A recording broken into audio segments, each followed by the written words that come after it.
done well, my apprentice. Hey everyone, and welcome to this episode of Star Wars Theory. I'd like to cover a topic I think a lot of you will appreciate to think of and hypothesize.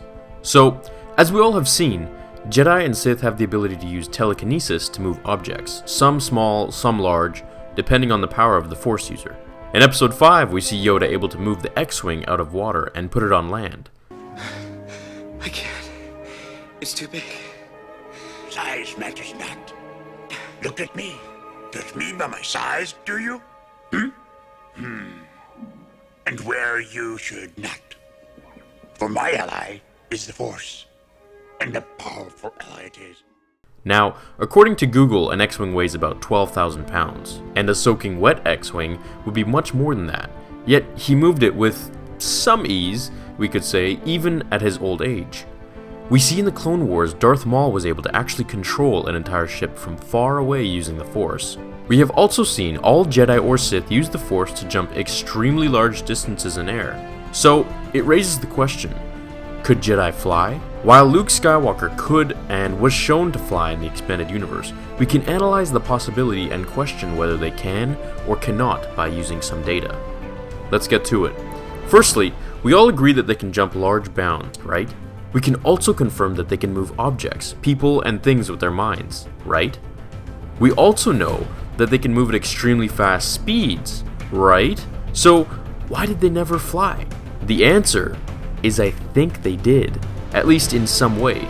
Let's look at this clip from Episode 1 where Qui-Gon has just been slain by Darth Maul, and now Obi-Wan Kenobi is hanging from the generator pit, while Maul taunts him from above.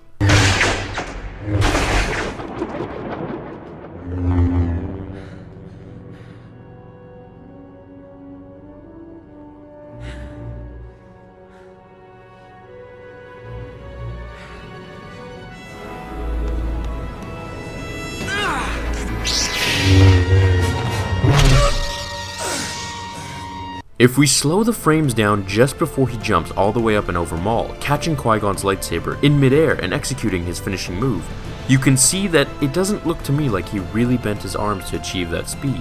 Unless you think he has truly enhanced finger strength. Added to this, he appears to be rising at a fairly constant rate, not decelerating due to gravity. You can only do that by applying a constant force, no pun intended, over a distance, and that means levitating. Another piece of data we could use to further examine this is that in Star Wars Rebels, the Inquisitors use the Force to twirl their lightsabers and fly, hover, or descend to their next location. Now, while somehow they defy gravity through the use of twirling beams that are made of light, I don't know how Disney wants to explain that one, but if we add it to our data sheet, then we can definitely see that they can fly. From Disney's novelization of Episode 5, The Empire Strikes Back, listen to this passage I'm going to read you. Then you, captioned Luke, are flying upwards. Yes, flying. You never knew you could, but you can. You are. Freezing carbon gas is filling the pit, but you are above it now, perched on a pipe attached to the ceiling.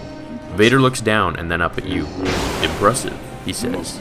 Is there a smile in his voice? The last piece of data I want to put into this video, whether canon or not, Starkiller destroyed a Star Destroyer using the Force itself. Now, if he can do that, but can't move his 180-pound body for a minute from point A to point B, then something is very flawed. Now, the most important here is what do you, as the fans, think? Could Jedi or Sith fly? Why didn't we see it? Write in your comments below and let's get some feedback going. I also have a question for all those that did make it to this end of the video. I've been asked by many of you to make a forum online where you can all come and discuss topics and things, creating your own topics, subjects, and headings, your own accounts and names with avatars. I know there are other forums around, but there isn't a Star Wars theory forum on the internet, and I believe my videos do bring something a little different to the Star Wars universe. It's just a thought. I'd like to see what you all think about it. Also, I've released a second t-shirt I hope you all will like.